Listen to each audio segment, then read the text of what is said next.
നടക്കുന്നത് വെറുമൊരു തർക്കമല്ല. ചങ്കിലെ ചോരച്ചോപ്പിൽ മുക്കിപ്പിടിച്ച CPM രാഷ്ട്രീയത്തിന്റെ കപടമുഖം പാടെ തച്ചുടയ്ക്കുന്ന ഒരു ഒന്നാം തരം പൊട്ടിത്തെറിയാണ്. CPMന്റെ മുൻ നേതാവായ G. സുധാകരൻ ഇതാ വീണ്ടും കട്ടക്കലിപ്പിലാണ്. പാർട്ടിയുടെ പേരിൽ G. സുധാകരൻ പാലത്ര കൺസ്ട്രക്ഷന്റെ പേരിൽ നിന്നും പണം വാങ്ങിയെന്നാണ് മുൻ MLA ആയ H. സലാമിന്റെ ആരോപണങ്ങൾ. ഈ ആരോപണങ്ങളുടെ മുന്നോടിക്കുന്ന തരത്തിൽ മറുപടിയുമായിട്ട് സുധാകരനും രംഗത്തെത്തി. H. സലാമിന് വല്ല വിവരവുമുണ്ടോ എന്ന് ചോദിച്ച സുധാകരൻ പണം വാങ്ങിയിട്ടുണ്ടെങ്കിൽ അത് സലാമായിരിക്കും എന്നാണ് തുറന്നടിച്ചത്. 2021 തെരഞ്ഞെടുപ്പ് കാലത്ത് G. സുധാകരൻ നിരവധി ആളുകളിൽ നിന്നും പണം പിരിച്ചു എന്നും പിരിച്ച പണം എവിടെ നിന്നെന്ന് അദ്ദേഹം വ്യക്തമാക്കണമെന്നുമാണ് H. സലാം ആവശ്യപ്പെട്ടത്. പാർട്ടിയുടെയും സ്ഥാനാർത്ഥിയുടെയും പേര് പറഞ്ഞാണ് പലരിൽ നിന്നും ലക്ഷങ്ങൾ പിരിച്ചത്. ഇത് വ്യക്തമാക്കിയിട്ട് സുധാകരൻ അഴിമതി വിരുദ്ധ പ്രഭാഷണം നടത്തിയാൽ മതി എന്നാണ് സലാം വെല്ലുവിളിച്ചത്. ഇതിന് മറുപടിയായിട്ടാണ് സുധാകരന്റെ വരവ്. തിരഞ്ഞെടുപ്പ് ഫണ്ട് പാർട്ടിക്ക് വേണ്ടിയല്ല, മറിച്ച് സ്ഥാനാർത്ഥികളുടെ തെരഞ്ഞെടുപ്പ് കമ്മിറ്റിക്കാണ് നൽകുന്നതെന്നും അത് സ്ഥാനാർത്ഥികളുടെ ആവശ്യങ്ങൾക്കായി ഉപയോഗിക്കേണ്ടതാണെന്നും G. സുധാകരൻ വ്യക്തമാക്കുകയായിരുന്നു. സ്ഥാനാർത്ഥികൾക്കായി പിരിക്കുന്ന പണത്തിന്റെ ഉറവിടം വെളിപ്പെടുത്തുന്നത് ശരിയായ രീതിയല്ല എന്നും അത് പാർട്ടിയുടെ തീരുമാനത്തിന് വിരുദ്ധമാണെന്നും അദ്ദേഹം ഓർമ്മിപ്പിക്കുക കൂടി ചെയ്തു. ഇന്നലെ ആലപ്പുഴ മെഡിക്കൽ കോളേജിലെ ഭക്ഷണ വിതരണത്തിന്റെ മറവിൽ DYFIയും മറ്റ് ചില തൽപര കക്ഷികളും നടത്തുന്ന കോടികളുടെ പണപ്പിരിവ് മാഫിയക്കെതിരെയായിരുന്നു സുധാകരൻ പറഞ്ഞത്. അതിനെതിരെ വളച്ചൊടിക്കുന്ന വാർത്തകളുമായിട്ട് മാധ്യമങ്ങളും രംഗത്തെത്തി. അതിന് മറുപടിയും അദ്ദേഹം ഇന്ന് നൽകുകയുണ്ടായി. ഭക്ഷണം കൊടുക്കുന്നതിനെയല്ല താൻ എതിർത്തത്, അവിടെ കൊടികുത്തി ഇത് ഞങ്ങൾ കൊടുക്കുന്നതാണ് എന്ന് കാണിക്കുന്ന പ്രഹസനത്തിനെതിരെയാണ് താൻ ശബ്ദമുയർത്തിയത് എന്നാണ് അദ്ദേഹം തുറന്നടിച്ചത്. അതിനുശേഷം ആലപ്പുഴയിൽ G. സുധാകരൻ CPM പോര് കനക്കുകയായിരുന്നു. നീർക്കുന്നം ഗവൺമെന്റ് UP സ്കൂളിൽ CPM നേതാക്കളുടെ നേതൃത്വത്തിലുള്ള PTA അഴിമതി നടത്തുന്നു എന്നായിരുന്നു സുധാകരന്റെ ആരോപണം. ഇന്നലെ കോൺഗ്രസ് പ്രവർത്തകർക്കൊപ്പം സ്കൂളിലെത്തിയ സുധാകരനും CPM നേതാക്കളുമായിട്ട് തർക്കവും അടിപിടിയും ഉന്തും തള്ളുമുണ്ടായിരുന്നു. എന്തായാലും സുധാകരൻ H. സലാമിനെ വലിച്ചു കീറൊട്ടിക്കുന്ന വീഡിയോ ചേർക്കുന്നുണ്ട്, കാണാം. ഇലക്ഷൻ കമ്മിറ്റിക്കല്ലേ കൊടുക്കുന്നത്, പാർട്ടിക്ക് എന്തിനായി പണം? അയാൾക്ക് വല്ല വിവരമുണ്ടോ? കായിക എടുക്കണോ? ഇലക്ഷൻ പണം പിരിച്ച് പാർട്ടിക്കാണോ കൊടുക്കുന്നത്? അത് അഴിമതിയല്ലേ? എന്താ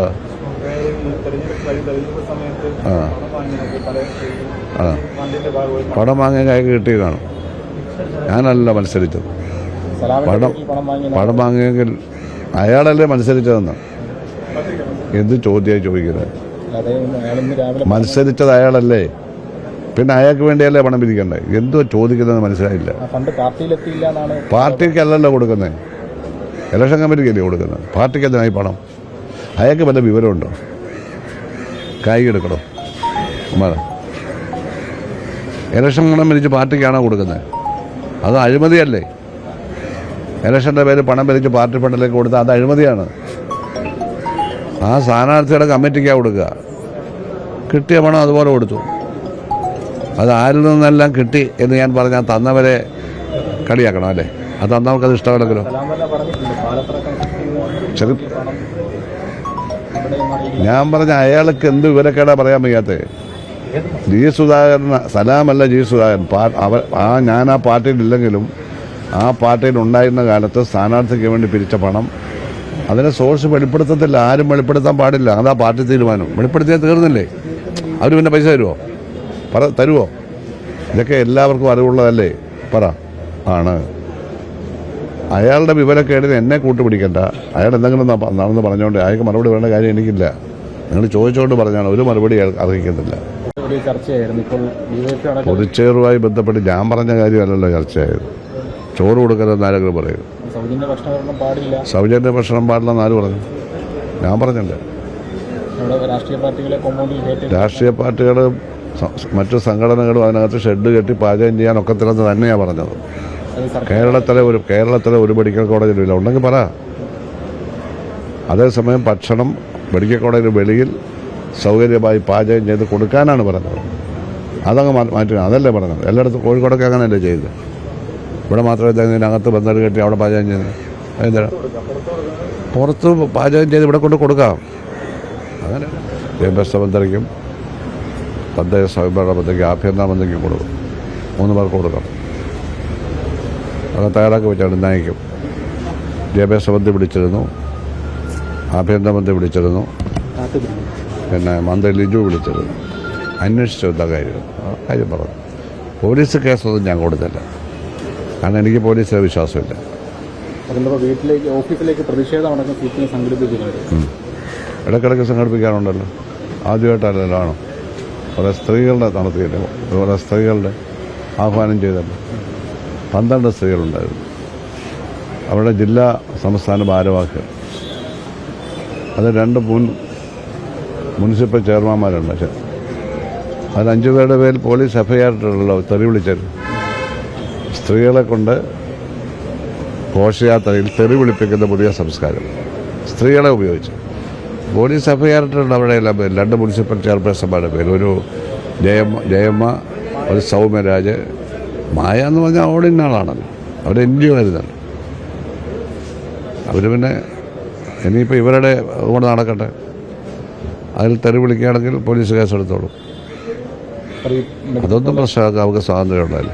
മെഡിക്കൽ കോളേജിലെ പൊതിച്ചോറുമായി ബന്ധപ്പെട്ട പ്രസ്താവന പിന്നീട് ഒരു ചർച്ചയായിരുന്നു. ഇപ്പോൾ പൊതിച്ചോറുമായി ബന്ധപ്പെട്ട് ഞാൻ പറഞ്ഞ കാര്യമല്ലല്ലോ ചർച്ചയായത്. ചോറ് കൊടുക്കരുതെന്ന് ആരെങ്കിലും പറയും. സൗജന്യ ഭക്ഷണം പാടില്ല, സൗജന്യ ഭക്ഷണം പാടില്ലെന്ന് ആര് പറഞ്ഞു? ഞാൻ പറഞ്ഞില്ല. രാഷ്ട്രീയ പാർട്ടികൾ മറ്റു സംഘടനകളും അതിനകത്ത് ഷെഡ് കെട്ടി പാചകം ചെയ്യാൻ ഒക്കത്തില്ലെന്ന് തന്നെയാണ് പറഞ്ഞത്. കേരളത്തിലെ ഒരു മെഡിക്കൽ കോളേജിലില്ല, ഉണ്ടെങ്കിൽ പറ. അതേസമയം ഭക്ഷണം മെഡിക്കൽ കോളേജിന് വെളിയിൽ സൗകര്യമായി പാചകം ചെയ്ത് കൊടുക്കാനാണ് പറഞ്ഞത്. അതങ്ങ് മാറ്റുക, അതല്ലേ പറഞ്ഞത്. എല്ലായിടത്തും കോഴിക്കോടൊക്കെ അങ്ങനെയല്ലേ ചെയ്തത്. ഇവിടെ മാത്രമേ ഇതിനകത്ത് ബന്ധം കെട്ടി അവിടെ പാചകം ചെയ്യുന്നത്. എന്താ പുറത്ത് പാചകം ചെയ്ത് ഇവിടെ കൊണ്ട് കൊടുക്കാം, അങ്ങനെയല്ലേ പറയുന്നത്. അങ്ങനെയല്ലേ പറയണം. ഉത്തരവാദിത്തപ്പെട്ട MLA പറയേണ്ടത് മെഡിക്കൽ കോളേജിൻ്റെ കോമ്പൗണ്ടിനകത്തല്ല അടുക്കള കൂട്ടി അവിടെ പാചകം ചെയ്യാനാണ്. അത് എവിടുത്തെ ഏർപ്പാടാണ്? ജനങ്ങളതൊന്നും ഇഷ്ടപ്പെടുന്നില്ല. ഭക്ഷണം കൊടുക്കുന്നതിന് തെറ്റില്ല.